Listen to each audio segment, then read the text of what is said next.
जय हो त्रिलोकीनाथ की। प्रभु, किन लोकों में घूम रहे हैं? अब तनिक धरती पर भी आ जाइए। आपने कुछ कहा? जी, मैंने बस इतना ही निवेदन किया कि बाकी सारे लोग तो कुशल से ही होंगे। इस समय उनकी चिंता छोड़कर इस पृथ्वीलोक पर दृष्टि डालिए। यहाँ की समस्याओं पर भी कृपया थोड़ा ध्यान दीजिए भगवान। पृथ्वीलोक पर क्या समस्या है देवी? पृथ्वीलोक पर एक द्वारिका नगरी भी है। उस द्वारिका नगरी की राजकुमारी का विवाह आप अर्जुन से निश्चित कर चुके हैं। हाँ, फिर क्या? अरे, जब विवाह निश्चित कर चुके हैं तो विवाह की तैयारियां भी करनी होंगी कि नहीं?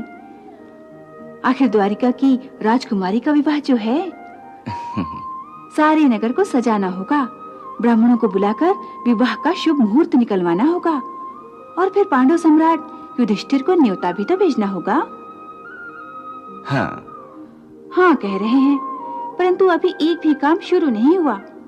आखिर इसके आयोजन का शुभारंभ भी तो करना होगा। वो कब होगा? हो जाएगा। मगर कब?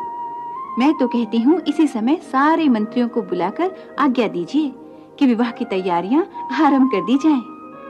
क्या इरादा है रुक्मिणी? कि बलराम भैया से हमारी पिटाई कराई जाए? ये आप क्या कह रहे हैं नाथ? ठीक ही तो कह रहा हूं देवी। दाऊ भैया की आज्ञा लिए बिना अगर इस प्रकार की कोई भी घोषणा यहाँ की गई तो द्वारिका में भूकंप आ जाएगा, भूकंप। सुभद्रा की शादी के बारे में अंतिम निर्णय लेने का अधिकार केवल दाऊ भैया को ही है। सो वो जब तक यहाँ आ न जाए और स्वयं इस संबंध को स्वीकार न कर लें, तब तक इस प्रकार की कोई भी घोषणा नहीं की जा सकती। सो उनके आने की यहाँ प्रतीक्षा तो करनी ही पड़ेगी देवी। इसका क्या अर्थ है? समझो, यदि बड़े भैया ने ये संबंध स्वीकार ना किया तो आपने जो वचन दिया है उसका तो कोई महत्व ही नहीं रहेगा। बिल्कुल। अगर वो स्वीकार नहीं करेंगे तो मेरी बात का महत्व ही क्या है? देवी, वो बड़े भैया हैं, जो वो कहेंगे वही होगा। मैं उनका विरोध करने का साहस भी कैसे कर सकता हूँ?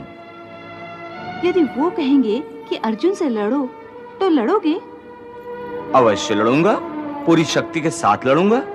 यदि बड़े भैया से आप इतना ही डरते थे तो उन बेचारों को यह आश्वासन ही क्यों दिया कि उनका विवाह हो जाएगा? वो आश्वासन तो ठीक ही था कि उन दोनों का विवाह होगा और वो हो जाएगा। मगर कैसे? क्योंकि ये विधि ने निश्चित कर रखा है। मैंने तुम्हें पहले भी कहा था कि सुभद्रा की संतान से ही पांडु कुल के भावी राजा का जन्म होगा।